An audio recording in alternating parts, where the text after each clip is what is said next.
نحمدہ ونصلی ونسلم علی رسولہ النبی الامین المقین الحنین الکریم الرؤوف الرحیم اما بعد فاعوذ باللہ من الشیطان الرجیم بسم اللہ الرحمن الرحیم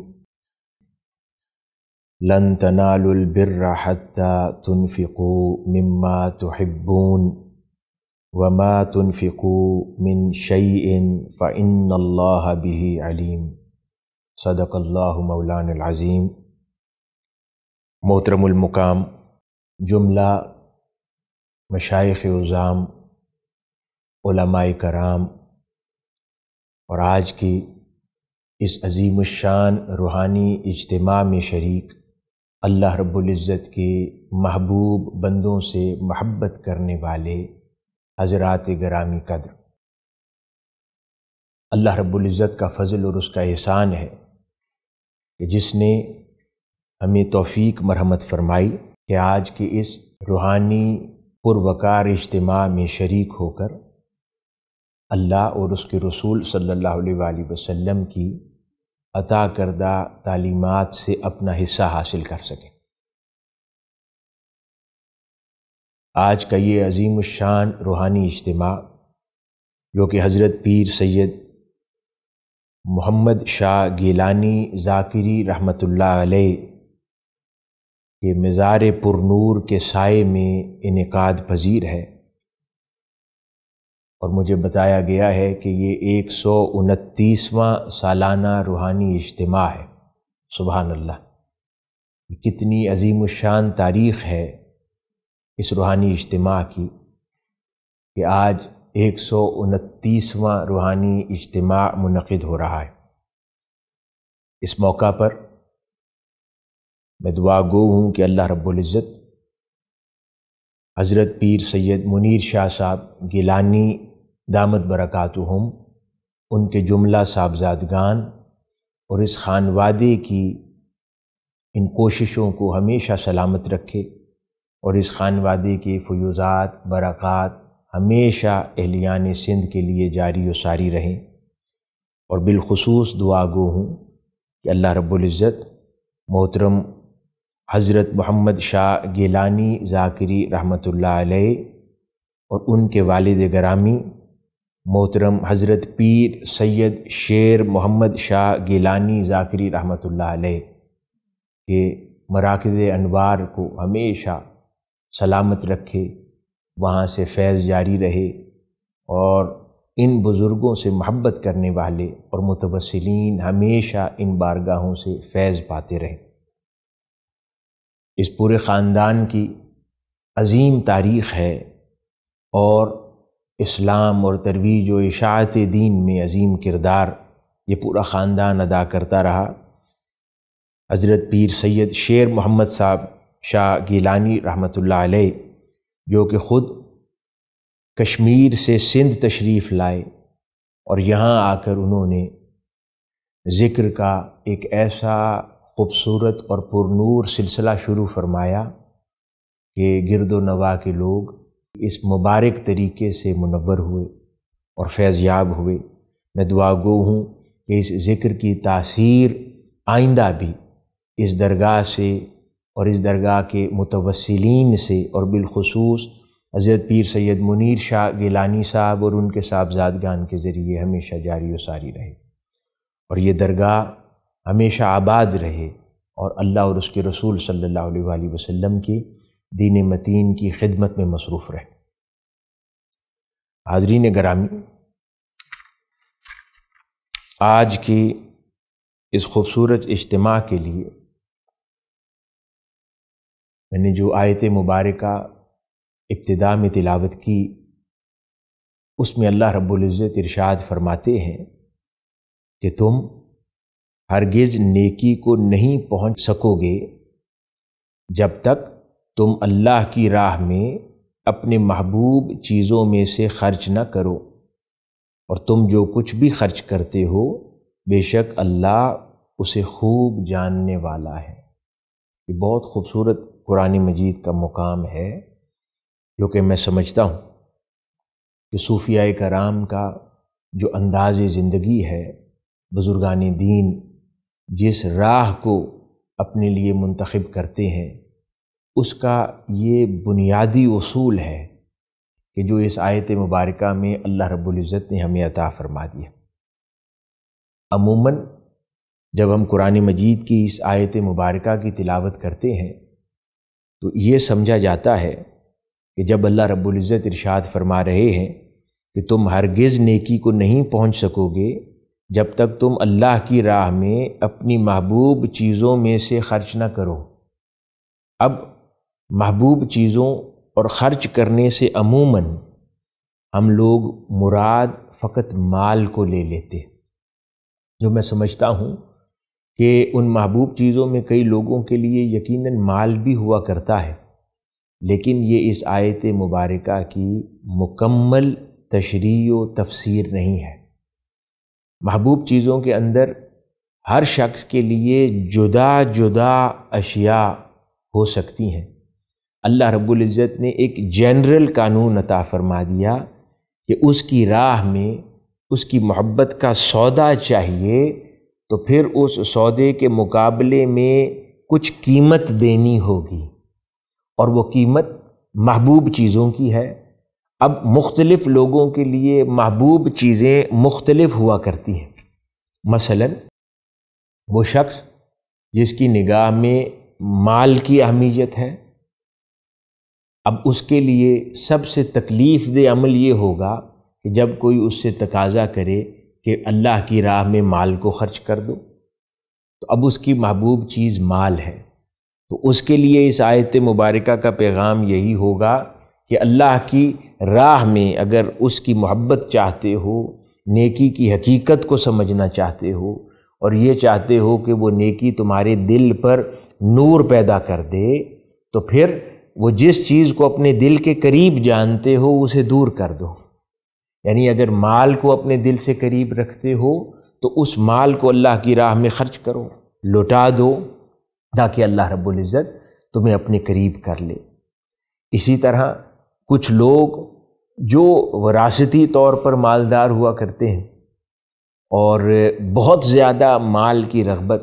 اور محبت گو اس کا استعمال کرتے ہیں، لیکن بہت زیادہ اس مال کی محبت اپنے دل میں نہیں پاتے، ان کے لیے محبوب چیز کوئی اور ہو سکتی ہے۔ مثلا ڈاکٹرز ہیں، انجینئرز ہیں، پروفیشنلز ہیں، ان کے لیے محبوب چیز وقت ہوتی ہے۔ کئی بار کچھ ان سے لوگ کہتے ہیں کہ ہم فلاں پروگرام کرنے لگے ہیں، اللہ کی راہ میں خرچ کرو، کچھ پیسے دیں، ڈونیشن دیں، وہ بآسانی پیسے پکڑا دیتے ہیں، لیکن آگے کہتے ہیں ہم سے وقت نہ لینا، کیونکہ ان کے لیے مال سے زیادہ محبوب شے ان کا وقت ہے۔ اب ان کے لیے اس آیت مبارکہ کا حکم یہ ہے کہ اللہ کی راہ میں اپنا وقت خرچ کرو، تو وہ کیونکہ اللہ پاک تو جانتا ہے نا کہ کون سی شے کی اس کی نگاہ میں قدر ہے اور کس شے کی اس کی نگاہ میں قدر نہیں ہے۔ اللہ پاک جب اپنی محبت کا سودا دینا چاہتا ہے تو وہ یہ دیکھنا چاہتا ہے کہ یہ میری بارگاہ میں اس سودے کے مقابلے میں سستی چیزیں پیش کرتا ہے یا قیمتی چیزیں پیش کرتا ہے۔ تو اس لیے کوئی جتنی قیمتی شے اللہ کی حضور پیش کرتا ہے، اللہ پاک اسی حساب سے اپنی محبت کا تحفہ اس کو عطا فرماتا ہے۔ تو حاضرین گرامی، اسی طرح خواتین ہیں، شادی کے بعد خاص طور پر اگر وہ خود نہیں کماتی، ان کے شوہر کماتے ہیں، ان کی ذمہ داریوں کو اٹھاتے ہیں، تو ان کے لیے تو اس مال کی کوئی اہمیت ہی نہیں ہے، تو ان کی محبوب شے ان کا مال نہیں ہے، کیونکہ وہ پتہ ہے اپنے شوہروں سے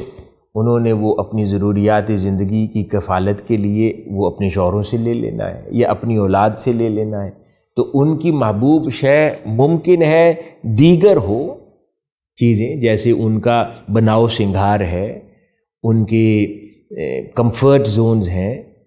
اور اس طرح کی بے شمار اور چیزیں جو ان کو اپنے دل کے وہ قریب رکھتی ہوں گی، تو ان کے لیے پھر محبوب شے اللہ رب العزت کے نزدیک وہ ان کا بناؤ سنگھار کبھی بن جائے گا۔ اللہ کے نزدیک ان کی جو محبوب شے ہے وہ کچھ اور ہوگا مال کے علاوہ، وہ مال تو وہ دل کے قریب نہیں رکھتی، تو ان سے پھر تقاضا کیا جائے گا کہ وہ ان چیزوں کو اللہ کی راہ میں قربان کر دیں۔ اپنی خواہشات کو،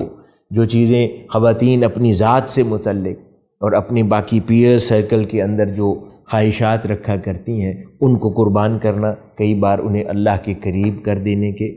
قابل ہو جاتا ہے۔ اسی طرح نوجوان بچے ہیں،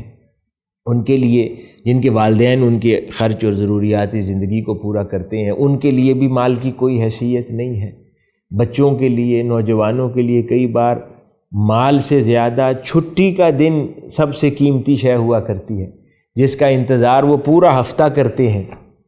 تو اگر کوئی نوجوان وہی چھٹی کا دن اللہ رب العزت کی راہ میں قربان کرتا ہے تو وہ ایگزیکٹلی اس آیت مبارکہ کی تعریف میں آ جائے گا کہ وہ اس نوجوان نے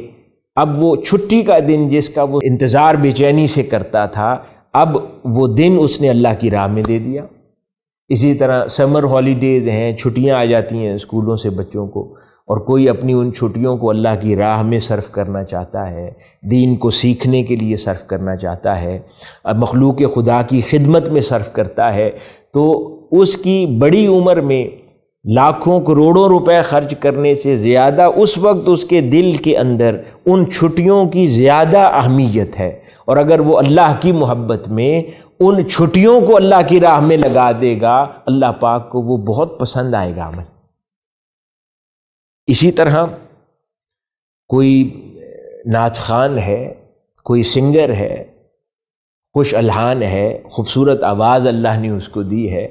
اب اس کو کسی اور شے کی پرواہ نہیں ہے، اس کو سب سے زیادہ قیمتی چیز جو اس کی زندگی میں ہے وہ اس کی آواز ہے۔ وہ اس کو بہت دھیان سے سنبھال کے رکھتا ہے کہ کہیں اس کی وہ آواز نہ چلی جائے۔ تو کوئی شخص پھر اللہ کی راہ میں وہ اپنی اس آواز کو دے دیتا ہے، یعنی اپنی آواز کو اللہ کے دین کی اشاعت کے لیے استعمال کرتا ہے، تو یہ سمجھا جائے گا کہ اس نے اپنی محبوب شے کو اللہ کے دین کے لیے خرچ کر دیا، تو وہ یقیناً اسے اللہ کے قریب کر دے گا۔ کوئی شخص بڑا شاندار مقرر ہے، خطیب ہے، اور اس کو بڑا اپنی اس مہارت کے اوپر بہت زیادہ کانفیڈنس ہے اور اعتماد ہے، اگر وہ پھر اپنی تقریری صلاحیتوں کو اللہ کے دین کی اشاعت میں خرچ کرتا ہے تو وہ اس نے اپنی محبوب شے اللہ کے دین کی راہ میں دی اور اللہ کے دین کو اس سے تقویت بخشی، تو اللہ کو یہ عمل بہت پسند آ جائے گا۔ کوئی شخص حسین و جمیل ہے، وہ سوشل میڈیا کا یا ٹیلی ویژن کا ایک معروف چہرہ ہے، اور لوگ اس کو دیکھتے ہیں اور وہ اپنے اس حسن و جمال کو اللہ کے دین کے لیے استعمال کرتا ہے، اور وہ اس حسن و جمال کو اپنے دل کے بہت قریب رکھتا ہے، بہت پسند کرتا ہے، اس کی محبوب شے ہے، اور وہ اس محبوب شے کو اللہ کی راہ میں قربان کر دیتا ہے، تو یقیناً یہ پھر اس آیت مبارکہ کا صحیح مفہوم ہوگا۔ ایک بڑا خوبصورت واقعہ ہے کہ ایک صحابی تھے، ایک روز وہ بڑی درویشی کی حالت میں کندھوں کے اوپر ایک جانور کی چمڑی کا لباس اور شال لے رکھی تھی، اور بال ان کے بکھرے ہوئے تھے، اور ایک فقیرانہ درویشی کی حالت میں چلے آ رہے تھے۔ آقا علیہ الصلوۃ والسلام نے ان کو دیکھا، اور آقا علیہ الصلوۃ والسلام نے صحابہ کرام سے فرمایا کہ یہ دیکھو کتنا پیارا لگتا ہے کہ یہ اس نے اللہ کی خاطر، اس کی محبت میں، اس کے دین کی خاطر میں اپنا حسن و جمال، اپنی جوانی، اپنی شان و شوکت، اپنا لباس، اپنا آرام قربان کر کے یہ درویشی اپنا لی ہے۔ پھر ساتھ فرمایا کہ میں اس کو اس کے اس زمانہ بچپن سے دیکھا ہوا ہے کہ جب نام و ناز میں اس کے والدین نے اس کو پالا تھا، اور شاہانہ لباسوں میں ہر وقت یہ رہا کرتا تھا، شاندار خوراکوں کے ساتھ بڑا ہوا، اور اٹھنا بیٹھنا اس کا شاہانہ تھا۔ اب ایک جانور کی کھال زیب تن کر کے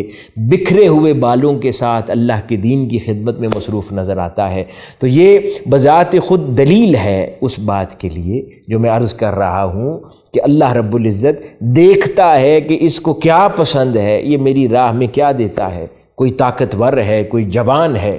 اس کو فاروقی ذوق ملا ہے کسی کو، اور وہ اپنی اس فاروقی جاہ و جلال کو، عظمت کو، طاقت کو، جسمانی قوت کو اللہ کے دین کے لیے استعمال کرتا ہے، تو اس کے لیے اس کا وہ طاقت، اس کی قد و قامت، اس کی طاقت وہ اس کی سب سے پسندیدہ شے ہے۔ اگر اس کو اللہ کے دین کے لیے خرچ کرتا ہے تو اللہ رب العزت پھر اس کو اپنے قریب کر لیتا ہے، یہ جان کر کے اس نے سب سے قیمتی شے کا سودا میرے ساتھ کر لیا ہے۔ ایک اور بڑا خوبصورت واقعہ ہے، سیدنا جنید بغدادی رضی اللہ تعالی عنہ، جو جمیع اولیاء اللہ کے سلاطین ہیں، سلطان ہیں، سلاطین میں سے ہیں، اور ایک بڑا مشرب آپ نے اولیاء اللہ کا ایسا پیدا فرمایا کہ بعد ازاں ہزاروں لاکھوں صالحین اور ہزاروں اہل اللہ ان کے اس مشرب کے ماننے والے اور پیروکار ہوئے۔ تو حضرت جنید بغدادی رضی اللہ تعالی عنہ کے بارے میں معروف ہے، جو کہ خود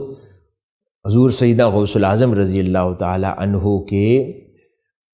2-3 نسل 4 نسل قبل اساتذہ میں شمار کیے جاتے ہیں، اور سیدنا غوث العظم رضی اللہ تعالی عنہ آپ ان کے مشرب کے ماننے والے اور اس کی اشاعت و ترویج کرنے والے تھے۔ تو آپ کے بارے میں معروف ہے کہ آپ اپنی جوانی کے دور میں رستم زماں تھے، پہلوان تھے شہر بغداد کے، اور لوگ آپ کی پہلوانی کو دور سے دیکھنے آیا کرتے تھے، اور بادشاہ کے بہت قریب تھے، اور بادشاہ ہمیشہ سرکاری جو میچز کروایا کرتا تھا کشتی اور پہلوانی کے، تو وہ گورنمنٹ کی طرف سے، یعنی سرکار کی طرف سے، بادشاہ کی طرف سے یہ میدان میں ہمیشہ اترتے، اور سامنے جو بھی ان کے مد مقابل ہوتا اس کو پچھاڑ دیتے اور فتح یاب ہوتے، اور ہر وقت انعام و اکرام سے نوازے جاتے، اور بادشاہ نے بے شمار قربتیں دے رکھی تھیں ان کو، اور اس نے انعام و اکرام، گھر بار، سواری، مال اسباب، عزت، عہدہ، شہرت، سب کچھ بادشاہ نے ان کو دے رکھی تھی۔ ایک روز اسی طرح بادشاہ سامنے آڈینس میں بیٹھا ہوا تھا، اور میدان میں کشتی کے لیے اترے بادشاہ کی طرف سے، اور مد مقابل ایک سادات میں سے ایک فقیر الحال اور کمزور جسامت اور قدامت کا ایک شخص وہ میدان میں مد مقابل آیا، تو ساروں نے بڑی حیرانگی سے اس کو دیکھا کہ یہ رستم زماں جنید بغدادی سے کیا لڑے گا اور کیا حاصل کرے گا، لیکن بہر صورت اس نے کہا کہ نہیں، یہ کشتی میں نے کرنی ہے، اصرار کیا، اس پر اس کو اجازت دے دی گئی، مگر اس نے کہا کہ کشتی سے پہلے میں نے رستم زماں سے کان میں کچھ کہنا ہے۔ تو سب حیران ہوئے، بہر صورت وہ قریب آیا اور سیدنا جنید بغدادی رضی اللہ تعالیٰ عنہ کے کان میں یہ کہنے لگا کہ میں سادات میں سے ہوں، آقا علیہ الصلوۃ والسلام کی اولاد ہوں، اور بہت غریب ہوں، بیٹی کی میں نے شادی کرنی ہے اور میرے پاس وسائل نہیں ہیں۔ ان حالات میں میرے پاس کوئی اور چارہ بھی نہ تھا سوائے اس کے کہ یہ کشتی آپ سے میں لڑوں آج، اور آج کی کشتی جیت کر جو بادشاہ کی طرف سے انعام ملنا ہے وہ میرے حصے میں آ جائے، اور اس سے میں جا کر اپنی غریب خاندان میں، ہمارا جو خاندان ہے اس میں اپنی بیٹی کی شادی کر سکوں۔ تو میں آپ سے یہ کہنا چاہتا ہوں کہ آپ آج کی کشتی ہار جائیں تاکہ یہ انعام میرے حصے میں آ جائے، ادروائز تو میں جیت نہیں سکتا،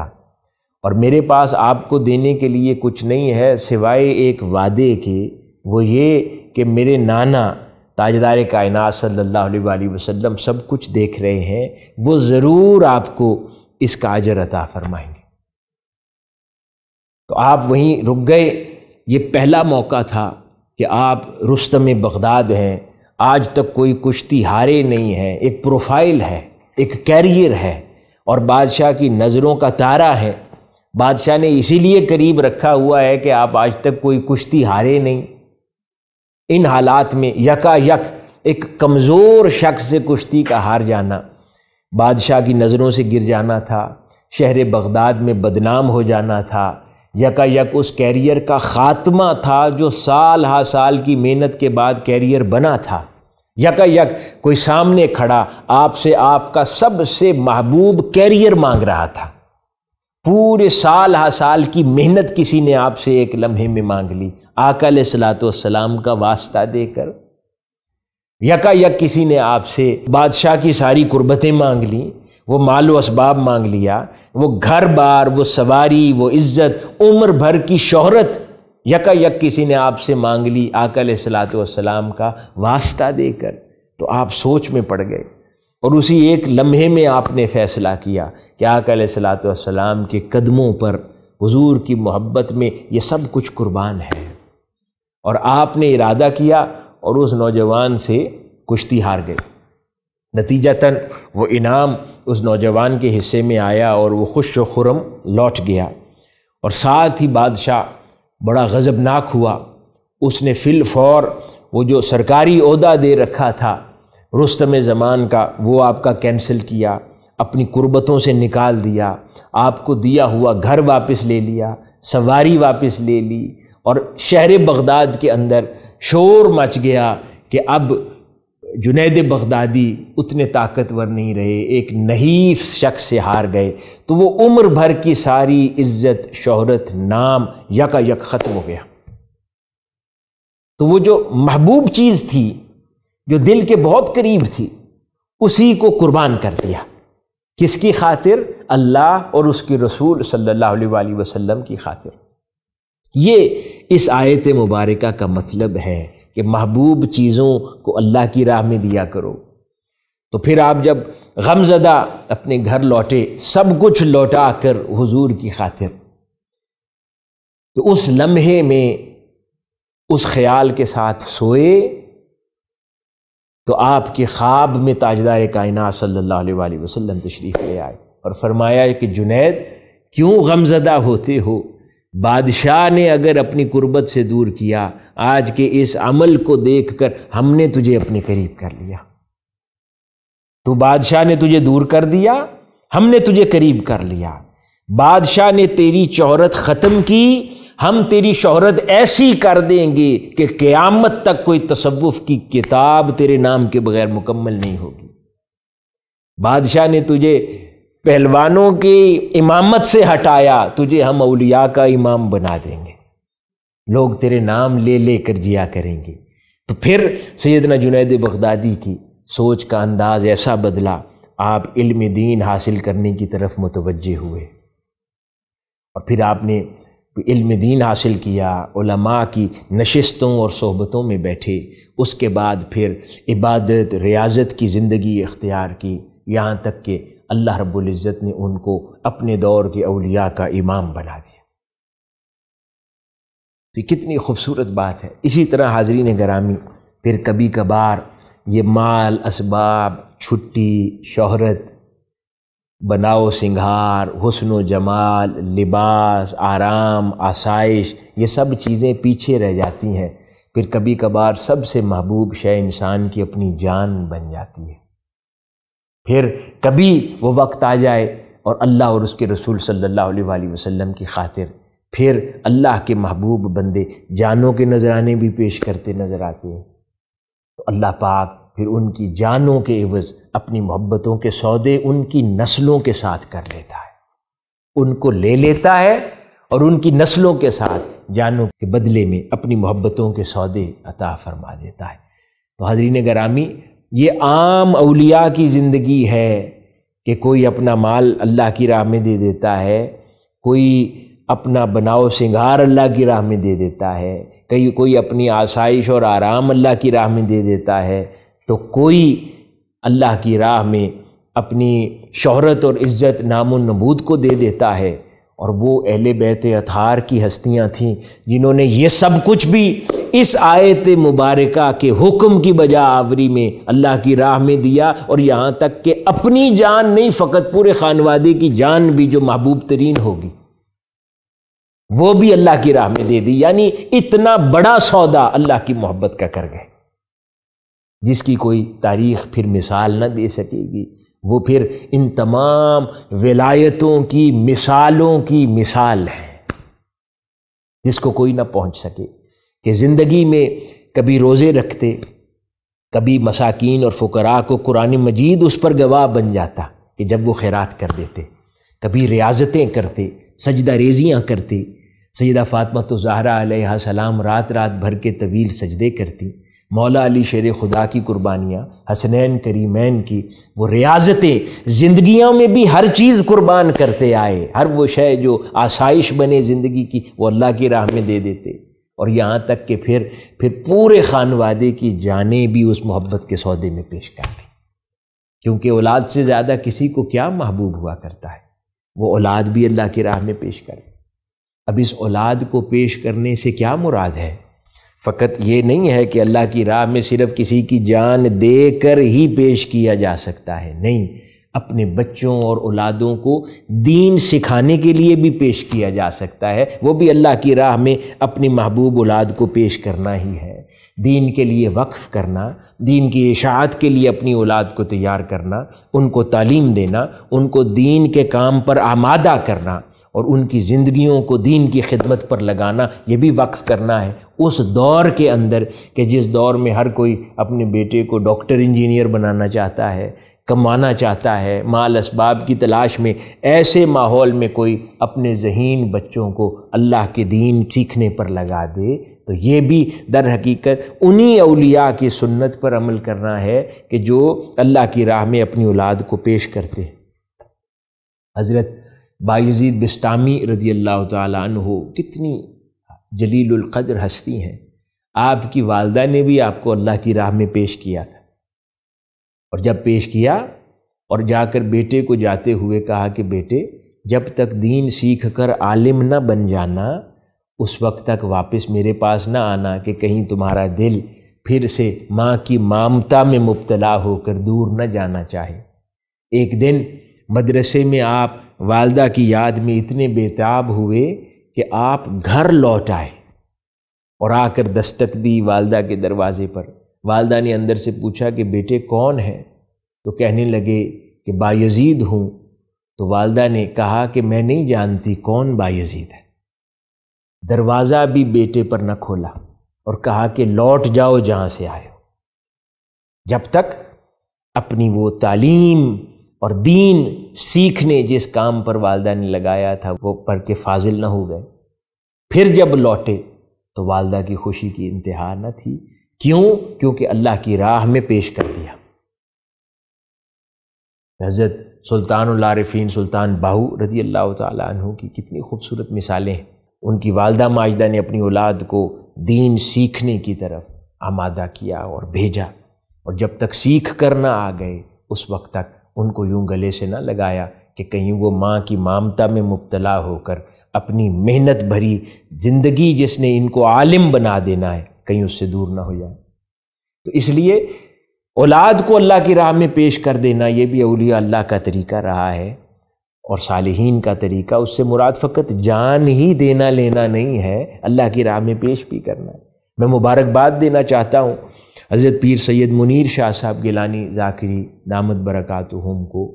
کہ ان بے شمار سجادہ نشینان کے اس دور میں، مشائخ اور پیران کرام کے اس دور میں، انہوں نے نہ صرف اپنی درگاہ کو بلکہ اپنے صاحبزادے کو بھی اس طرف آمادہ کیا، منہاج القرآن سے وابستہ ہو کر علم دین کو سیکھ رہے ہیں، نہ صرف سیکھ رہے ہیں بلکہ اپنی درگاہ پر سکھانے پر مامور ہو گئے ہیں۔ یہ کتنا خوبصورت اور عظیم عمل ہے کہ اس دور میں سمجھتا ہوں کہ باقی مشائخ کے لیے یہ عمل مشعل راہ ہے اور مثال ہے کہ مشائخ میں بھی اپنے بیٹوں کو اللہ رب العزت کی راہ میں یوں پیش کیا جانے لگے کہ جاؤ بیٹے اللہ کا دین سیکھ کر آؤ اور پھر اللہ کے دین کی خدمت کرو۔ اس سے ایک نقطہ اور بھی جو سمجھ آتا ہے وہ یہ کہ اللہ کے دین کی نوکری چاہے درگاہوں پر ہو، چاہے مساجد میں ہو، چاہے میدان میں ہو، وہ دین کو سیکھے بغیر ممکن نہیں ہو سکتی۔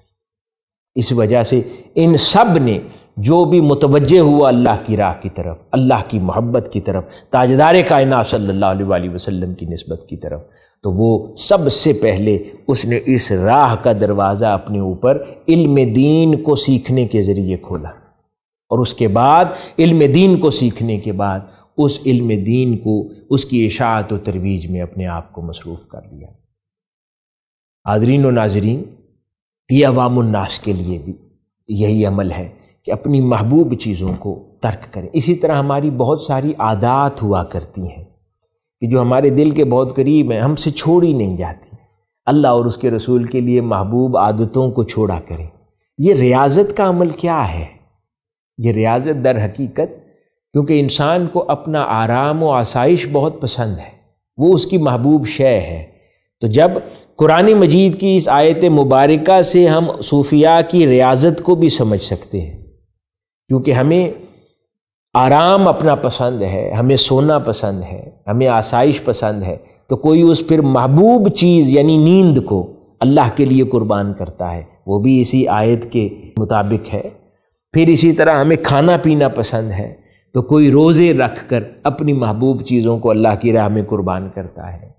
پھر ہمیں مال، اسباب، اچھا لباس، یہ چیزیں پسند ہیں، کوئی اپنے اوپر یہ چیز طاری کرتا ہے۔ کئی لوگ سوال کرتے ہیں نا کہ اللہ پاک نے یہ سب چیزیں حلال بنائی ہیں، تو یہ صوفیاء کیوں اپنے اوپر یہ اضافی یعنی فقر کا لباس اپنانا، ریاضتیں کرنا، اپنے جسم کو مشقت و مجاہدے میں ڈالنا، یہ تو شرعاً اس کی کوئی حیثیت نہیں ہے، اپنے نفس کا خیال رکھنا چاہیے۔ حاضرین گرامی، یہ قانون اور یہ مسئلہ اس آیت مبارکہ سے سمجھ آتا ہے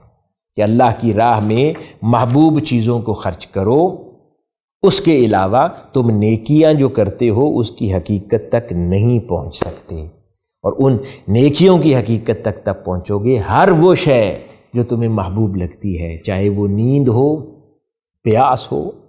سیدنا داؤد علیہ السلام کی اتنی خوبصورت دعا ہے جو وہ اللہ رب العزت کے حضور کیا کرتے تھے، وہ بھی محبوب شے۔ انہوں نے عرض کیا کہ مولا مجھے تیری محبت میرے نزدیک سخت گرمیوں میں ٹھنڈے پانی سے بھی زیادہ محبوب ہو جائے۔ سبحان اللہ، یہ اس محبوب شے کی قربانی کی بات کر رہے ہیں کہ میرے مولا کہ تیری محبت مجھے سخت گرمی میں جو ٹھنڈے پانی کی طلب ہوتی ہے اس سے بھی زیادہ للچائے، تیری قربت، تیری محبت، یعنی وہ اپنی لگژری اور کمفرٹ کے اوپر اللہ کی محبت کو ترجیح دے رہے ہیں۔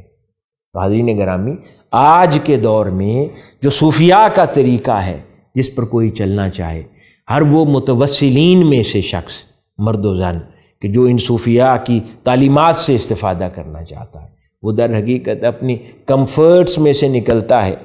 اب حضرت پیر شیر محمد صاحب گیلانی رحمۃ اللہ علیہ کشمیر کے سرد ٹھنڈے خوشگوار موسموں کو چھوڑ کر اللہ کے دین کی خاطر یہاں سندھ کے ریگستان میں آ کر بس گئے، تو انہوں نے ممکن ہے وہ کشمیر کا ٹھنڈا موسم وہ ان کے دل کے بہت قریب ہو، جس میں وہ پلے بڑھے، اور یکا یک پھر اللہ کی محبت کی خاطر اس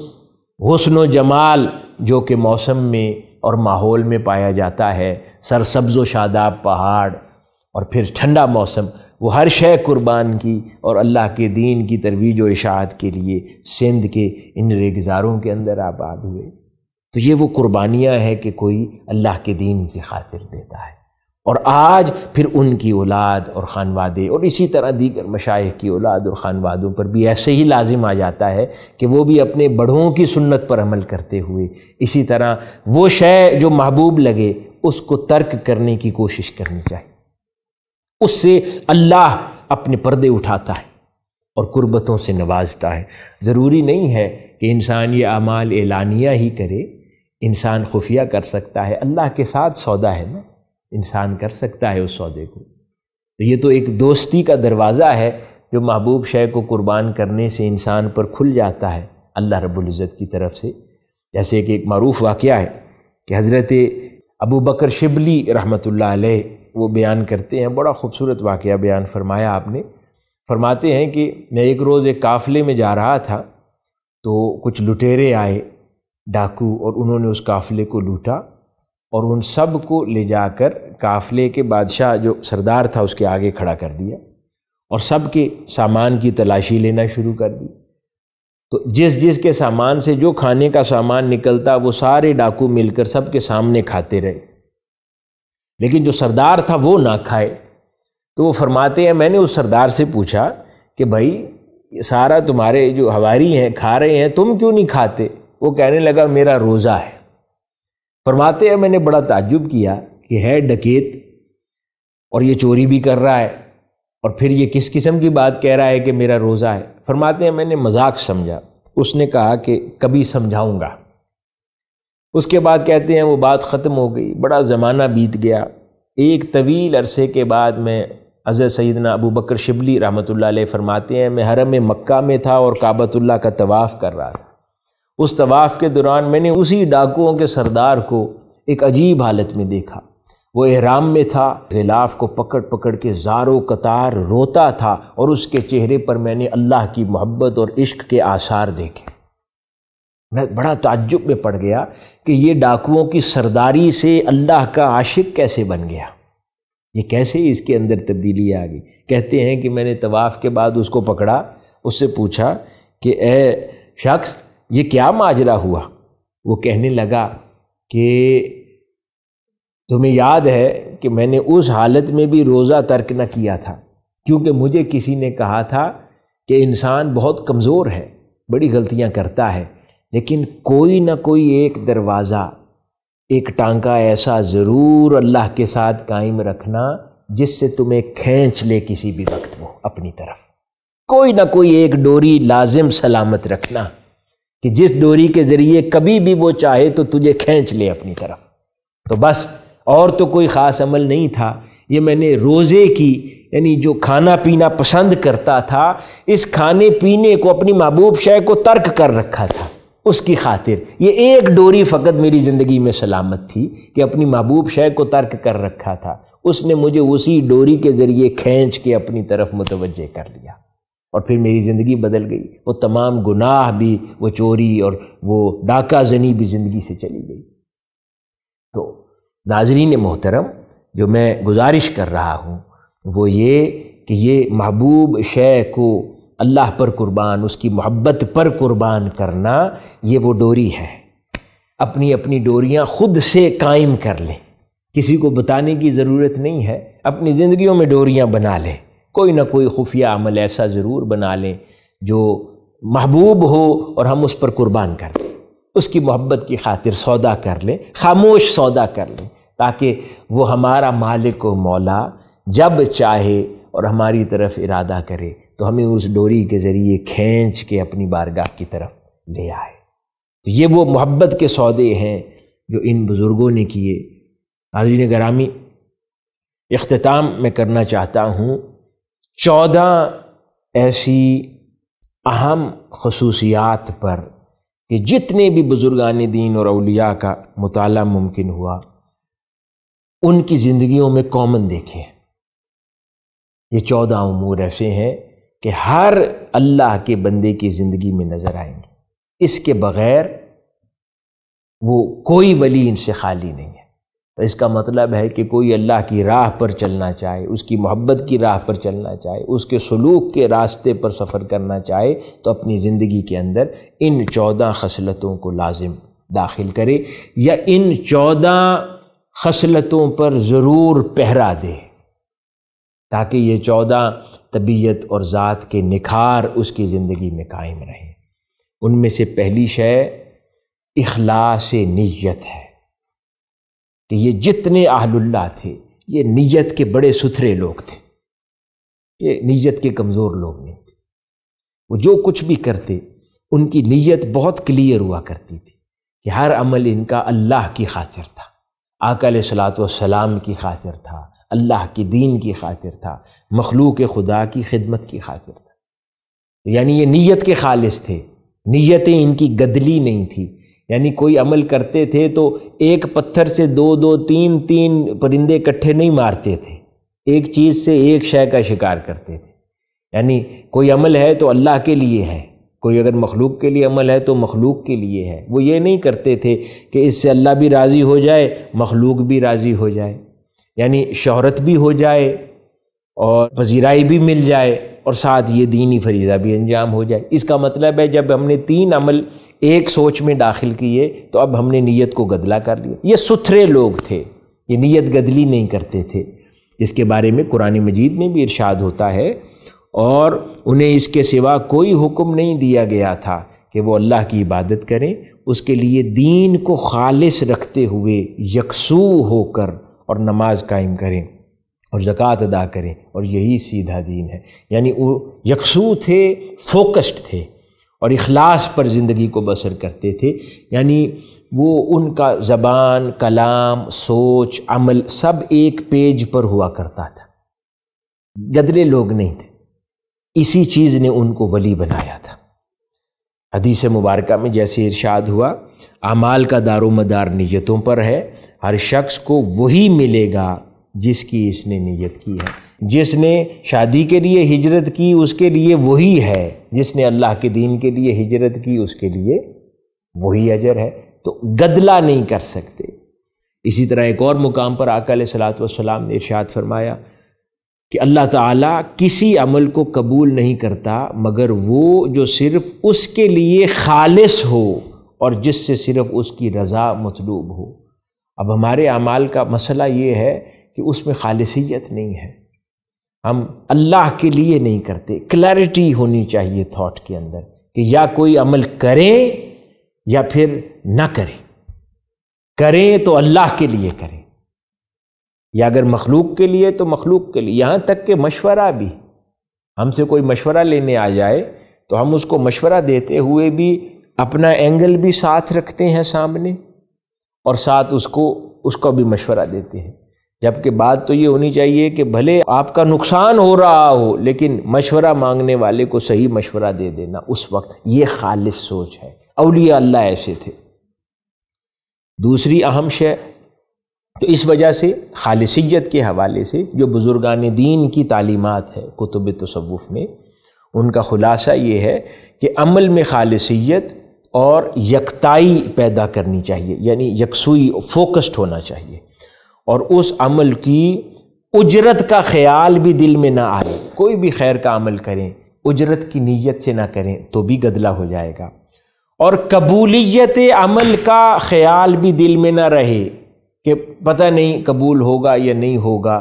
تو اس سے پھر کوالٹی عمل کی گر جاتی ہے۔ عمل کو اپنی طرف سے یک طرفہ اخلاص اور کوالٹی کے ساتھ کر دیا جائے، نتیجہ اس کا کیا ہوتا ہے اس کی پرواہ نہ کی جائے، یہ خالص سوچ کا عمل ہے۔ نتیجتاً اچھا رزلٹ ملے نہ ملے، قبولیت ملے نہ ملے، پذیرائی ہو نہ ہو، سامنے سے جیسا بھی رسپانس ہو، انسان اپنا عمل اخلاص اور کوالٹی کے ساتھ یوں کرتا چلا جائے کہ اللہ رب العزت کی حضور قبولیت پا جائے۔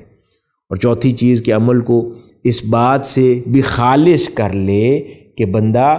اس نیک عمل کو دیکھے بھی صحیح، جس سے دل میں یہ خیال پیدا ہو نا، یہ میری نیکیاں ہیں، یہ میری قربانیاں ہیں، میں نے یہ کچھ کیا ہے مخلوق کے لیے۔ اگر دھیان ان باتوں کی طرف بھی جاتا ہو تو سمجھے نیت خالص نہیں۔ تو اخلاص نیت اولیاء اللہ کی خصائص میں سے ایک اہم خصوصیت تھی۔ دوسری چیز، یہ عاجزی اور انکساری کا پیکر تھے، یہ بالکل تنے ہوئے لوگ نہیں تھے، یہ جھکے ہوئے لوگ تھے، ہمبل لوگ تھے، اور جوں جوں اللہ پاک کی قربتوں میں ان کا سفر طے ہوتا چلا جاتا تھا، یہ عجز و انکساری سے ان کے کندھے اور جھکتے چلے جاتے تھے، جیسا کہ قرآن مجید میں ارشاد ہوا، رحمان کے بندے وہ ہیں جو زمین پر عاجزی کے ساتھ چلتے ہیں، اور جب جاہل لوگ ان سے بات کرتے ہیں تو وہ سلامتی کے کلمات کہتے ہیں، یعنی یہ عاجزی کے پیکر لوگ تھے۔ اسی طرح ایک اور مقام پر قرآن مجید میں ارشاد ہوا، لوگوں سے منہ نہ موڑو تکبر سے، اور زمین پر اتراتے ہوئے نہ چلو، بے شک اللہ کسی مغرور اور فخر کرنے والے کو پسند نہیں کرتا، اور اپنی چال میں میانہ روی اختیار کرو اور اپنی آوازوں کو بھی پست رکھو۔ یہ اولیاء اللہ تھے، یہ دھیمے لوگ تھے، یہ ٹھنڈے لوگ تھے، یہ تواضع والے لوگ تھے، یہ نرمی والے لوگ تھے، یہ آوازیں بھی نرم رکھتے، یہ تکبر والے بھی نہیں تھے، ان کو کوئی دیکھ کے خوف اور ہیبت محسوس نہ کرتا بلکہ قربت اور محبت محسوس کرتا۔ یہ گھلنے ملنے والے لوگ تھے، یہ سینکڑوں فٹ کا فاصلہ اپنی نشست اور ان کی نشستوں کے درمیان نہ رکھتے تھے، یہ گھلتے ملتے تھے، انہی میں جا کر بیٹھنے والے لوگ تھے، غریبوں کو یہ احساس نہ دیتے تھے کہ تم میں اور ہم میں یہ فرق ہے، نہیں، وہ ان کے ساتھ مل جاتے، ان کی خوشیوں میں شریک ہوتے، ان کے غم میں شریک ہوتے، ان جیسے ہو جاتے۔ اس شے نے ان کو اہل اللہ جیسے مبارک اور مقدس مقامات پر فائز کر دیا۔ اور حدیث مبارکہ ہے صدقہ دینے سے مال کم نہیں ہوتا، جو بندہ معاف کرتا ہے اللہ اس کی عزت بڑھا دیتا ہے، اور جو اللہ کے لیے عاجزی اختیار کرتا ہے اللہ اسے بلند کر دیتا ہے۔ تو ناظرین محترم، یہ بھی عاجزی اور انکساری کے پیکر لوگ تھے۔ اور اسی طرح حاضرین گرامی ایک اور مقام پر ارشاد ہوا کہ آقا علیہ الصلوۃ والسلام نے فرمایا وہ شخص جنت میں داخل نہیں ہوگا جس کے دل میں ذرہ برابر بھی تکبر ہوگا۔ آج انفارچونیٹلی دین کی خدمت کرنے والے لوگ ہماری چال ڈھال، ہمارے اٹھنے بیٹھنے میں، ہماری اداؤں میں، ہمارے آداب و لحاظ کے اندر یہ تکبر کی جھلک آ جاتی ہے۔ بھلے نہ بھی ہو، لیکن اگر کسی دوسرے کو یہ میسج بھی جا رہا ہے تو اس کو درست کرنے کی ضرورت ہوا کرتی ہے۔ اور خلاصتاً جو بزرگان دین کی تعلیمات کا خلاصہ اس حوالے سے وہ یہ ہے کہ کسی شے کو انسان اپنا حق نہ سمجھے۔ اس کو آج کی اس خوبصورت روحانی اجتماع کے ذریعے اس کو ذہن نشین کر لیں کہ کسی شے کو انسان اپنا حق نہ سمجھے۔ جب بھی وہ زندگی میں کسی شے کو اپنا حق سمجھے گا وہ راہ راست سے ہٹ جائے گا، اللہ کی قربتوں کے سفر سے دور رہ جائے گا۔ پھر کسی عہدے کو اپنے اوپر تمام نہ سمجھے کہ مجھ سے بہتر اس کام کو کوئی کر نہیں سکتا۔ جب دل میں یہ خیال آ گیا تو وہ بھی اللہ کے حضور سے دور کر دیا گیا۔ پھر کسی انعام کا خود کو حقدار نہ سمجھے کہ جو مجھ پر انعام و اکرام کیا گیا، مجھے ریوارڈ دیا گیا، مجھے ایوارڈ دیا گیا، میں اس کا حقدار تھا۔ جس دن یہ خیال آئے سمجھے اللہ پاک نے اس کو گرا دیا ہے اس کے مرتبے سے۔ وہ جب اس پر انعام و اکرام ہو وہ شرمسار ہو جائے، شرمندہ ہو کہ میں اس قابل نہیں تھا، اور یہ دل کی کیفیت ہو۔ اسی طرح ہر ادنا انسان کو خود سے بہتر سمجھے اور حق کی عظمت کے سامنے اس کا اپنا آپ ہمیشہ ہیچ، کم، کمزور اور کمینہ نظر آئے۔ اپنے آپ کو دل میں شرمساری سے کمزور سمجھا کرے اور دوسروں کو بہتر، حق کو بہتر سمجھے۔ اور کسی کمزور، نادار، غلام، مرید، شاگرد، ہر وہ شخص جو اس سے جڑا ہوا ہے اس پر کوئی حق نہ جتائے، محبت سے پیش آئے اور اس کو اپنا حق نہ سمجھے اور معافی طبیعت کے اندر غالب رہے۔ اسی طرح ایک اور خصوصیت اور اہمیت ان لوگوں کی جو ہوا کرتی ہے، یہ ہمیشہ تزکیہ نفس کے عمل میں مصروف رہتے ہیں۔ تزکیہ نفس کیا ہے؟ تزکیہ نفس حضرت مولا روم رضی اللہ تعالیٰ عنہ سے کسی نے پوچھا تو آپ نے فرمایا کہ تزکیہ نفس کے دو طریقے ہیں، عشق بھی تزکیہ کرواتا ہے اور مجاہدہ بھی تزکیہ کرواتا ہے۔ مجاہدے کا تزکیہ یہ ہے کہ جب انسان کے پاس زمینیں ہوں، باغات ہوں، جب وہ اس کے اندر دیکھ بھال کرتا ہے تو اس کے اندر جو موزر قسم کی جڑی بوٹیاں ہوتی ہیں وہ چن چن کے نکالتا ہے اور ستھری چیزوں کو رہنے دیتا ہے۔ یہی تزکیہ نفس ہے۔ یہ دو طریقوں سے ہوتا ہے، یہ عشق سے بھی ہوتا ہے۔ عشق کیا ہے؟ حضرت مولا روم فرماتے ہیں وہ یکا یک ساری زمین کو ایک بار آگ لگا دیتا ہے، سب کچھ اچھا اور برا سب کچھ یکسر جل کے راکھ ہو جاتا ہے۔ وہ پھر ان کو صاف کر کے پھر صرف ستھری فصل لگاتا ہے۔ عشق والا یہ کرتا ہے کیونکہ وہ پھر اچھے کی پرواہ بھی نہیں کرتا، سب جانے دیتا ہے۔ لیکن دوسرا مجاہدے کا رستہ یہ ہے کہ وہ اچھا رکھتا جاتا ہے اور برا نکال کے پھینکتا جاتا ہے۔ وقت اس میں زیادہ لگ جاتا ہے لیکن تھوڑا آسان رستہ ہے، طویل ہے مگر آسان رستہ ہے۔ تو یہی تزکیہ نفس ہے کہ انسان ہر وقت اپنی نگاہ کو اپنے نفس پر جمائے رکھے، اپنے خیالات پر، اپنے تصورات پر، اپنے وساوس کو دیکھتا رہے، ہر عمل کی کرتے ہوئے وساوس کو دیکھتا رہے کہ یہ میں نے پیسے دیے کسی کو تو میرے دل میں خیال کیا آیا، میں نے یہ بات کسی کو کہی تو فوری اپنے دل میں جھانکے کہ کیا اس دل میں یہ خیال آیا، کسی نے مجھے یہ جملہ کسا، مجھے یہ جملہ بولا تو میرے دل میں خیال کیا پیدا ہوا، کسی بات پر کسی شخص نے مجھے انکار کر دیا تو میرے دل میں کیا خیال پیدا ہوا۔ تو مانیٹرنگ کرتا رہے اور ہر ایسے برے خیال، بری بات، غصے، برے جذبات کو چن چن کر نکالتا چلا جائے اور صرف ستھری، پاکیزہ، طہارت پر مبنی نیک باتوں کو ہی صرف اندر جگہ دے باطن کے اندر، اسی کو تزکیہ نفس کہتے ہیں۔ اور یہ صوفیہ کرام کی زندگی کا شیوا تھا، پوری زندگی تزکیہ نفس میں بسر کیا کرتے تھے۔ قرآن مجید میں اس کے حوالے سے ارشاد ہوتا ہے کہ بے شک وہ شخص کامیاب ہوا جس نے اپنے نفس کو پاک کیا، اور وہ ناکام ہوا جس نے اسے گناہوں سے آلودہ کر لیا۔ تو یہ تزکیہ نفس ہے۔ اسی طرح حدیث مبارکہ میں ارشاد ہوا، سن لو جسم میں ایک ٹکڑا ہے، اگر وہ درست ہو جائے تو سارا جسم درست ہو جاتا ہے، اور اگر وہ خراب ہو جائے تو سارا جسم خراب ہو جاتا ہے۔ سن لو کہ وہ ٹکڑا دل ہے۔ یہ دل نفس کی جگہ ہے،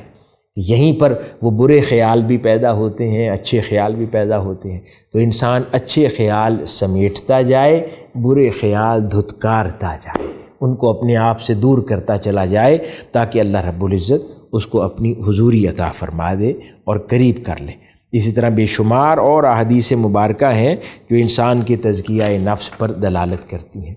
اسی طرح ایک اور بڑا خاصہ جو صوفیہ کرام کی زندگی میں ہوتا ہے وہ ظاہری اور باطنی طہارت ہے۔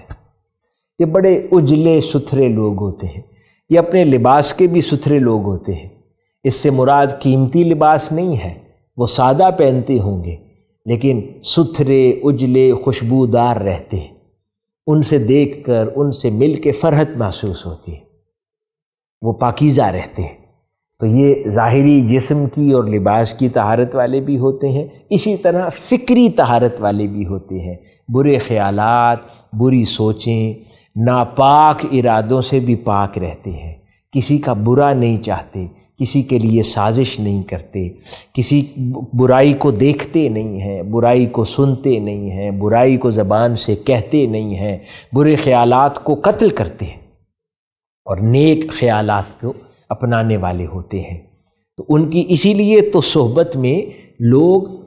حفاظت محسوس کرتے ہیں۔ حقیقی معنوں میں صوفی اور ولی وہ ہے، یہاں تک کہ اگر کوئی سجادہ نشین ہے، کوئی پیر ہے، کوئی عالم دین ہے، کسی بھی مسند کے اوپر ہے، ان کے پاس مرد و زن آتے ہیں اپنے اصلاح احوال کے لیے، اگر ان پیروں اور علماء کے پاس بیٹھ کر اگر خواتین بھی آ جائیں اور ان کی نگاہ سے اپنے آپ کو محفوظ نہ سمجھیں تو روحانیت تو دور کی بات ہے، بنیادی مسلمانی بھی نہیں ہوئی۔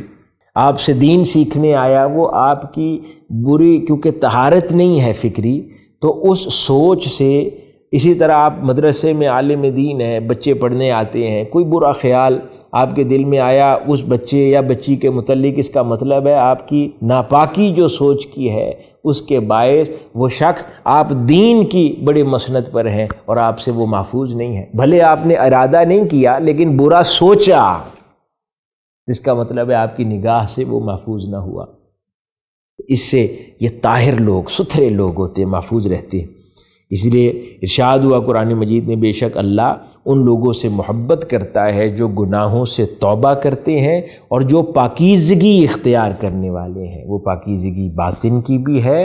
افکار کی بھی ہے اور ظاہر کی پاکیزگی بھی ہے، کہ پاکیزگی ایمان کا نصف حصہ ہے، طہارت ہے۔ ہم نے صرف لباس کی طہارت کو ایمان کا نصف حصہ بنا دیا، جبکہ اس طہارت سے مراد افکار کی طہارت بھی ہے، کہ اپنی فکروں کو اجلا کر لو، سوچنے کے انداز کو طاہر کر لو، کسی کے بارے میں برا نہ سوچو۔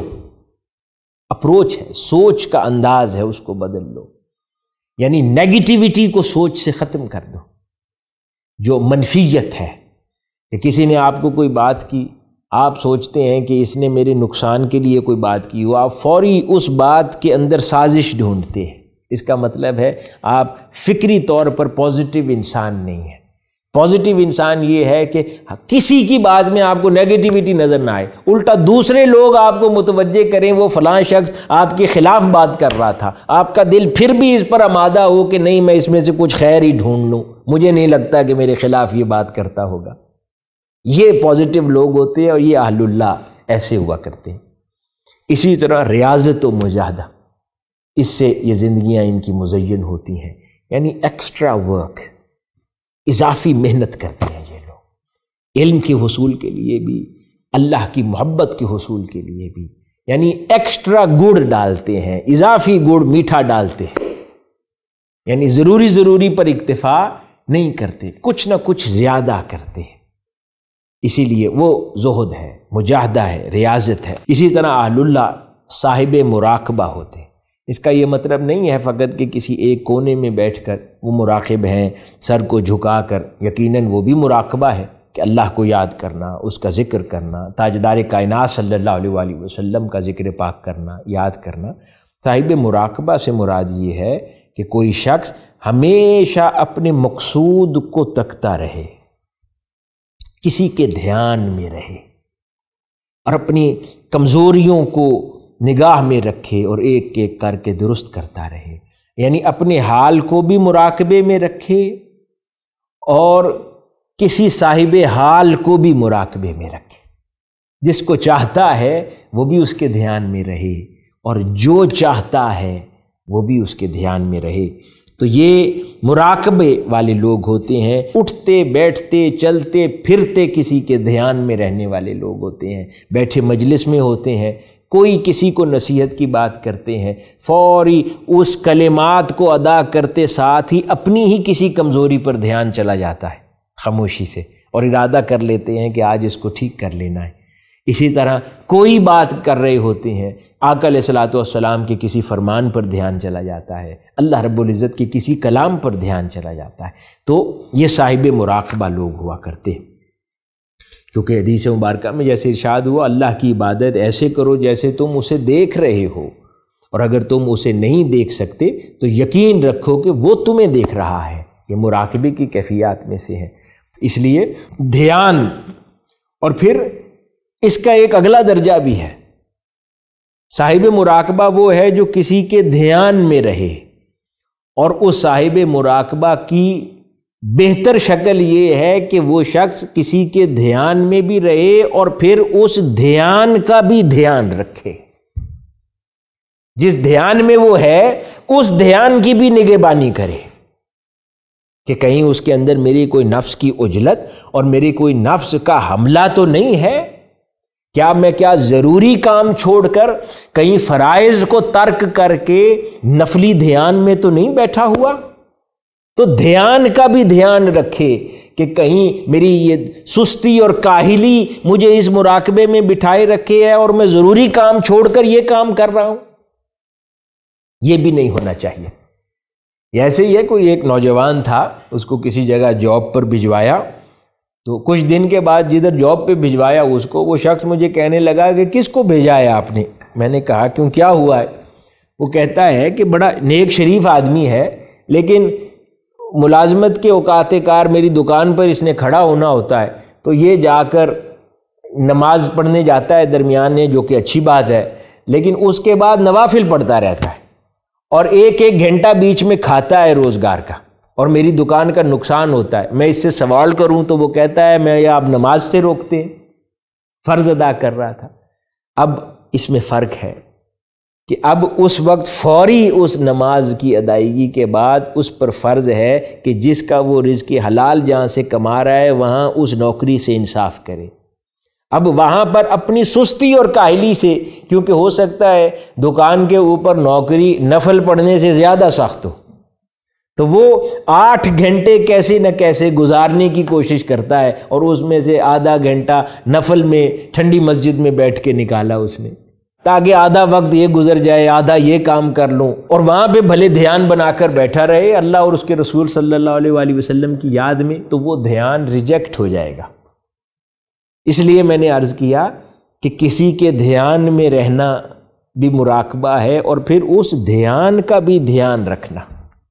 یہ بھی بہت ضروری ہے، کیونکہ اکثر دھیان ہی فریب دے دیتا ہے، دھوکہ دے دیتا ہے ہمیں، اور ہمیں ہماری اصل منزل سے دور کر دیتا ہے۔ پھر یہ لوگ صبر والے ہوتے ہیں، بڑے صابر لوگ ہوتے ہیں، ہر آزمائش کے اندر حکمت دیکھتے ہیں، ہر تکلیف کے اندر پیغام دیکھتے ہیں، ہر اللہ رب العزت کی طرف سے گرفت کے اندر اصلاح دیکھتے ہیں۔ یہ صبر والے لوگ ہوتے ہیں۔ قرآن مجید میں جیسے ارشاد ہوا بے شک اللہ صبر کرنے والوں کے ساتھ ہے، تو اسی طرح یہ صابر لوگ ہوتے ہیں، بڑی بڑی مشکلات پر صبر کر جانے والے لوگ ہوتے ہیں، نتیجتاً اللہ رب العزت ان کو عظمتوں اور قربتوں سے نوازتا ہے۔ اور حدیث مبارکہ اس حوالے سے ارشاد ہوئی کہ مسلمان کو جو بھی تھکن، بیماری یا تکلیف پہنچتی ہے، اللہ اس کے ذریعے اس کے گناہ مٹا دیتا ہے۔ ناظرین مکرم، یہ صابر لوگ ہوتے ہیں، ان کی خصوصیات میں سے ہیں۔ اور پھر یہ فقط صبر آزمائشوں پر نہیں ہوتا، یہ صبر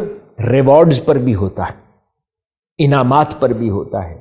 احسانات پر بھی صبر ہوتا ہے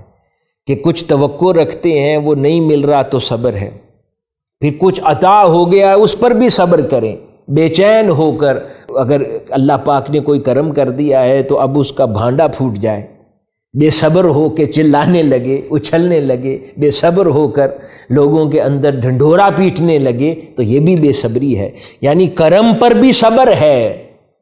اور اللہ رب العزت کی آزمائش پر بھی صبر ہے، یعنی دونوں حالات میں صبر یہ لوگ کرتے ہیں۔ غم پر بھی صبر کرتے ہیں، کرم پر بھی صبر کرتے ہیں۔ کسی محبوب سے ملاقات پر کوئی کہے کہ بس اتنی ملاقات پر اب بات ختم ہو گئی، اس پر بھی صابر ہو جاتے ہیں، کانے ہو جاتے ہیں۔ کوئی نہ ملے اس پر بھی صبر کرتے ہیں، یعنی حالت صبر میں رہنے والے لوگ۔ ایک اور خصوصیت ان کی، یہ صاحب استقامت لوگ ہوتے ہیں۔ پہلے دن جس راہ پر چلے ہیں مرتے دم تک اسی پر قائم و دائم رہتے ہیں، استقامت والے لوگ ہوتے ہیں۔ کوئی ایسا ولی نہیں ہے جو استقامت والا نہ ہوا، اس کے بغیر ولایت نصیب نہیں ہوتی۔ استقامت والے لوگ ہوتے ہیں۔ قرآن مجید میں جیسے ارشاد ہوا کہ بے شک جنہوں نے کہا کہ ہمارا رب اللہ ہے پھر اس پر قائم رہے، ان پر فرشتے نازل ہوتے ہیں۔ تو یہ اللہ پاک کا انعام ہے، اس کا اکرام ہے کہ یہ فرشتوں کو ان پر نازل کرتا ہے جو صاحب استقامت لوگ ہوتے ہیں۔ تو استقامت فرشتوں کو انوائٹ کرتی ہے۔ اسی طرح حدیث مبارکہ میں بھی بے شمار مقامات پر یہ مضمون آیا، جیسا کہ آقا علیہ الصلوۃ والسلام نے فرمایا، کہو میں اللہ پر ایمان لایا پھر اس پر قائم رہو۔ یہ قائم رہنا در حقیقت استقامت ہے۔ اور استقامت کے حوالے سے صوفیاء کرام نے جو خلاصتاً بیان کیا وہ یہ کہ ہر مجلس کو اس کے ذکر سے منور کیا کرو، اس عمل پر قائم رہو۔ ہر ماحول میں دل حق کی جانب ہمیشہ مائل رہے، اس کیفیت پر قائم رہو۔ ہر بری شے کا دل انکاری رہے، اس کیفیت پر قائم رہو۔ اور زبان سے کلام شیریں جاری رہے، اس کیفیت پر قائم رہو۔ زندگی کی ہر سانس سے اس کا ذکر جاری رہے، اس کیفیت پر قائم رہو۔ اور ہر سانس سے اپنے نفس کی نگہداشت جاری رہے، اس کیفیت پر قائم رہو۔ ان امور کے ساتھ استقامت اختیار کر لو۔ ایک اور خوبصورت پہلو ان کی زندگیوں کا، یہ شکر گزار لوگ ہوتے ہیں۔ یہ مخلوق کے بھی شکر گزار رہتے ہیں اور اپنے مالک کے، خالق کے بھی شکر گزار رہتے ہیں۔ ناشکرے لوگ نہیں ہوتے۔ کوئی ان سے تھوڑا عمل بھی بھلائی کا کر دے تو بھی بہت راضی ہو جاتے ہیں، کوئی ان سے زیادہ کر دے تو بھی راضی رہتے ہیں، کوئی کچھ نہ دے تو بھی راضی رہتے ہیں۔ اور یہی کیفیات ان کی اللہ رب العزت کی حضور بھی ہوتی ہیں۔ اس لیے قرآن مجید میں ارشاد ہوا، اگر تم شکر کرو گے تو میں تمہیں اور زیادہ دوں گا۔ تو اللہ پاک انہیں بہت زیادہ دیتا ہے کیونکہ ہر حال میں شاکر رہتے ہیں۔ اور اسی طرح احادیث مبارکہ میں بھی یہ امر بیان ہوا بہت سارے مقامات پر۔ ایک جگہ ارشاد ہوا، جو لوگوں کا شکر ادا نہیں کرتا وہ اللہ کا بھی شکر ادا نہیں کرتا، یعنی یہ شاکر لوگ ہوا کرتے ہیں۔ اور صوفیاء کرام نے اسی شکر گزاری پر کلام فرمایا، اس کا خلاصہ یہ ہے کہ اللہ والے کیسے ہوتے ہیں کہ جب یہ نعمت کو پالیں تو تقسیم کرنے والے ہوتے ہیں، نہ ملے تو شکر کرنے والے ہوتے ہیں، اور پھر ان پر کوئی احسان کرے تو بہت شاکر رہتے ہیں، اور کوئی نہ کرے تب بھی صابر رہتے ہیں،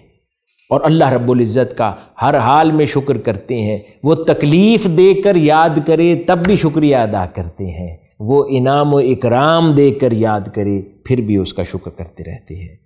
اور یہ ہر حال میں اللہ کا ذکر کرنے والے لوگ ہوتے ہیں، یعنی عبادت گزار لوگ ہوتے ہیں، اپنے تمام اوقات کو اللہ کے ذکر سے بدل دیتے ہیں۔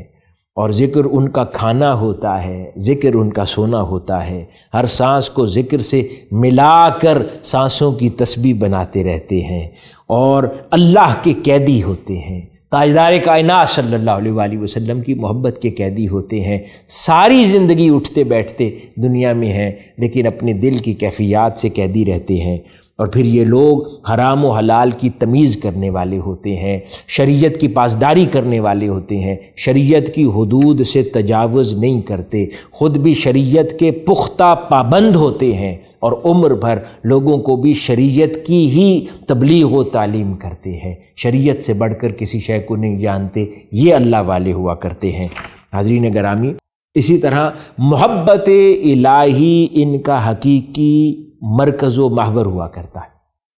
ہر عمل کا الٹیمیٹ آبجیکٹو ان کا محبت الہی ہوا کرتا ہے۔ ہر کام کی انجام دہی اپنی اسی منزل کی طرف ہوتی ہے۔ جو عمل محبت الہی کے نتیجے میں تبدیل نہ ہو اس عمل کو ترک کر دیتے ہیں اور ہر اس عمل کو اپناتے ہیں جو ان کو محبت الہی کے حصول کی طرف آمادہ رکھے۔ اور ایک چیز جو بڑی خوبصورت ان میں ہوا کرتی ہے، وہ حکیم لوگ ہوا کرتے ہیں۔ یہ دوائیوں والا حکیم نہیں ہے، یہ حکمت والا حکیم ہے۔ ان کی باتیں حکمت پر مبنی ہیں، ان کا عمل حکمت پر مبنی ہے، ان کی ہر ادا میں کوئی نہ کوئی حکمت ہوتی ہے۔ ان کے مسکرانے میں حکمت ہے، ان کی دیکھنے میں حکمت ہوا کرتی ہے، ان کے کلام میں، ان کے مزاح میں حکمت ہوتی ہے، اس میں بھی کوئی نہ کوئی پیغام پوشیدہ ہوا کرتا ہے۔ ان کے معاملات لین دین میں بھی حکمت ہوا کرتی ہے، اور وہ حکمت وہی ہے جس کے بارے میں قرآن مجید میں ارشاد ہوا، جسے حکمت عطا کی گئی اسے بہت بڑی بھلائی خیر کثیر عطا کر دی گئی۔ تو وہ ان کی دین فہمی میں بھی حکمت ہے۔ وہ دین بھی جب کسی کو سمجھاتے ہیں تو وہ حکمت کے ساتھ سمجھاتے ہیں۔ ان کی سمجھانے میں، ان کے فتوے میں بھی حکمت ہے۔ وہ زندگی کے ہر معاملے میں اللہ پاک نے ان کو حکمت سے نواز رکھا ہوتا ہے، اس لیے وہ مسائل کے حل ان کی صحبتوں سے میسر آ جاتے ہیں، کیونکہ اللہ پاک نے ان کو حکمت سے نوازا ہوتا ہے۔ وہ فقط لکھی پڑھی بات سے نہیں کرتے، وہی قرآن مجید اور حدیث مبارکہ تعلیمات میں سے وہ حکمت کے موتی چن لیتے ہیں، جو دوسرے کو نظر نہیں آتے وہ چن لیتے ہیں۔ اس لیے حکمت والے لوگ ہوا کرتے ہیں۔ اور آخری بات، ان کی پوری زندگی خدمت خلق سے مزین ہوتی ہے۔ قرآن مجید میں جیسے کہ وہ اثار کرنے والے دوسروں کو اپنے اوپر ترجیح دیتے ہیں اگرچہ خود تنگی میں ہوں، اور حدیث مبارکہ میں جیسے ارشاد ہوا کہ اللہ کے نزدیک سب سے محبوب انسان وہ ہے جو لوگوں کے لیے سب سے زیادہ نفع بخش ہے۔ تو ناظرین مکرم، یہ خدمت خلق سے ان کی پوری زندگی مزین ہوتی ہے، اور خدمت خلق سے تھکتے نہیں ہیں۔ خدمت خلق اخلاص کے ساتھ کرتے ہیں، اس میں اپنی شہرت نہیں دیکھتے، اپنی مرضی، اپنی خوشی نہیں دیکھتے،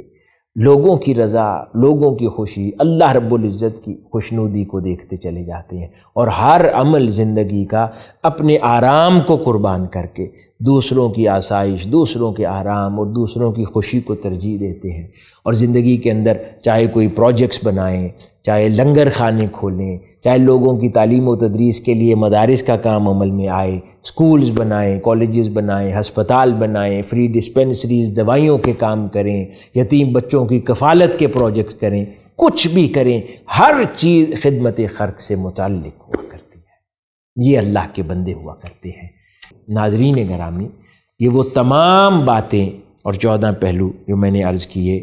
یہ ساری چیزیں جڑی ہوئی ہیں اس پہلی فکر کے ساتھ جو میں نے عرض کیا کہ نیکی کی حقیقت تک اللہ پاک فرماتا ہے کوئی نہیں پہنچ سکتا جب تک وہ اپنی محبوب چیزوں کو قربان نہ کرے، اور جو لوگ اپنی محبوب چیزوں کو قربان کرنے کا ارادہ کر لیتے ہیں وہ اپنے اندر ان 14 خصلتوں کو پیدا کرتے ہیں، اور پھر ان 14 خصلتوں کو جو لوگ پیدا کر لیتے ہیں اللہ پاک ان کو اپنے قریب کر لیتا ہے۔ یہ درگاہ حضرت پیر ذاکری سکرنڈ، نواب شاہ، ان کے بزرگان دین بڑے، یہ پورا خانوادہ انہی خوبصورت خصوصیات سے مزین ہے۔ میں دعا گو ہوں کہ اللہ رب العزت اس روحانی اجتماع کو، اس کے تسلسل کو، اس کے شرکاء کو، ان شرکاء کے تمام خاندانوں کو، اور پھر بالخصوص اس پورے خانوادے کو، حضرت پیر ذاکری دامت برکاتہم کے خانوادے کو، ان کے صاحبزادگان کو ہمیشہ ان کے بزرگوں کی تعلیمات پر قائم و دائم رکھے، راہ راست پر قائم و دائم رکھے، حضور سیدنا شیخ عبد القادر جیلانی رضی اللہ تعالی عنہ کے قدموں میں ہمیشہ رکھے، اور ان کے فیوزات برکات کو تقسیم کرنے والا بنائے رکھے۔